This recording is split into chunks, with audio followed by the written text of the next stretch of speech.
বিড়ি দেখছেন তো subscribe. কত রকমের টানে। বিড়ি যখন ছোট হয়ে যাবে তখন এমনি টানে এমনি। এরকম সিটিং বাচ্চু নানা বর্তমানে আমার মাহফিলে নয় রে।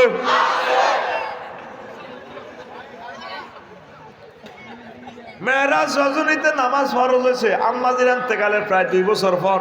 কয় বছর? তাইলে উনি নামাজ পড়ব কেমনে কেমনে রে। ওনা নবীজির হিজরতের দ্বিতীয় হিজরিতে রোজার জাকাত ফরজ হয়েছে আম্মার ইন্তেকালের প্রায় 4-5 বছর পর। তাইলে উনি কেমনে জাকাতের টেয়া দিব আর রোজা থাকবো? ইসলামের পঞ্চম ভিত্তি হজ। হজ ফরজ হয়েছে 8ম হিজরিতে আম্মাজির ইন্তেকালের 10-11 বছর পর। এই জন্য তিনি হজ করার সুযোগ